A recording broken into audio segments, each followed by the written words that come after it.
অসমীয়া আজি কি হেৰুৱাবলগীয়া নাই জুবিন গাৰ্গক হেৰুৱাই মানে অসমীয়া ৰাজহাড়ডাল আমি হেৰুৱাই দিছোঁ এজন ব্যক্তি যেনেকৈ ৰাজহাড় নাথাকিলে একো নাইকিয়া হৈ যায় ৰাজহাড়ডাল হেৰুৱাই দিলোঁ জুবিন গাৰ্গৰ নৰ্থ ইষ্ট ফেষ্টিভেল ফান্দি ইয়াৰ পৰা লৈ গৈছে জুবিন গাৰ্গ ইমান শাৰীৰিকভাৱে অসুস্থ ডক্টৰে বাৰে বাৰে কওক জুবিন গাৰ্গৰ ৰেষ্টৰ প্ৰয়োজন গতিকে জুবিন গাৰ্গ পানীৰ সৈতে যেতিয়া খেলা কৰিছিলে তেতিয়া সেই বিশেষ আয়োজক সমিতিৰ দায়িত্ব নাছিল নেকি যে জুবিন গাৰ্গে পানীৰ লগত খেলা কৰিব পাৰিবনে নোৱাৰে তেওঁলোকৰ লগত কোনো কেয়াৰ টেকাৰ তেওঁলোকৰ কোনো ডক্টৰ তেওঁলোকে বাৰে বাৰে বাধা দিয়া কিয় নাছিলে যেতিয়া এজন মানুহ প্লেনত উঠে তেওঁ হাৰ্টটো টেষ্ট কৰি চায় যে তেওঁ প্লেনত যাব পাৰিবনে নোৱাৰে তেনেকুৱা ক্ষেত্ৰত আমাৰ হিয়াৰ আমঠু শিল্পীজন ইয়াৰ পৰা ছিংগাপুৰলৈ লৈ গৈছে তেওঁ পানীৰ সৈতে খেলা কৰিবলৈ দিছে অথচ আয়োজক সমিতি এতিয়ালৈকে কোনো ধৰণৰ মন্তব্য আমি এই মুহূৰ্তলৈকে পোৱা নাই গতিকে এই ক্ষেত্ৰত কিন্তু জবাবদিহি সেই বিশেষ আয়োজক সমিতি হ'ব লাগিব আয়োজকক আমি বাৰে বাৰে ক'ম জুবিন গাৰ্গক আমি তোমালোকৰ কাৰণে হেৰুৱালোঁ আমি তেওঁলোকৰ একো ব্যক্তিগত লোকচান হোৱা নাই অসমবাসী ৰৈছে অসমবাসী এজন হিয়াৰ আমঠু শিল্পীক হেৰুৱালোঁ যিজন শিল্পীয়ে অসমীয়াৰ কাৰ কাৰণে ভবা নাছিলে ৰিক্সাৱালা ঠেলাৱালা কেঞ্চাৰ পেচেণ্টজনৰ পৰা আদি কৰি চকুৰে নেদেখা অন্ধ শিল্পীজনৰ পৰা ৰাস্তাত পৰি থকা এক্সিডেণ্ট হোৱা শিল্পীজনৰ পৰা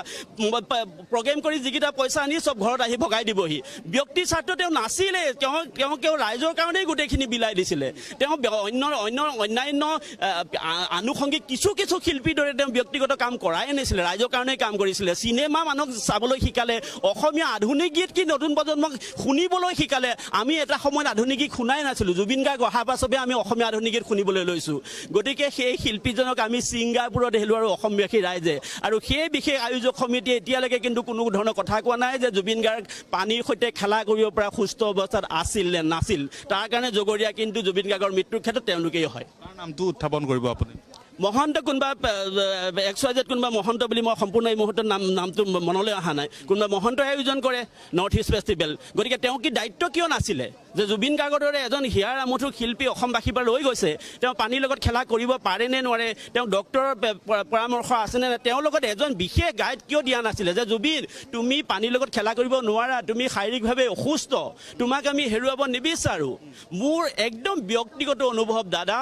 এই মুহূৰ্তত যদি গৰিমা গাৰ্গ বৌ জুবিন দাৰ কাষত থাকিলেহেঁতেন তেতিয়াহ'লে আজি আমি জুবিন দাক আজিৰ দিনত হেৰুৱা ল'ব লগা নহ'লহেঁতেন সত্য কথা অসমীয়া আজি কি হেৰুৱাবলগীয়া নাই জুবিন গাৰ্গক হেৰুৱাই মানে অসমীয়া ৰাজহাড়ডাল আমি হেৰুৱাই দিছোঁ এজন ব্যক্তি যেনেকৈ ৰাজহাড় নাথাকিলে একো নাইকিয়া হৈ যায় ৰাজহাড়ডাল হেৰুৱাই দিলোঁ জুবিন গাৰ্গৰ নৰ্থ ইষ্ট ফেষ্টিভেল ফান্দি ইয়াৰ পৰা লৈ গৈছে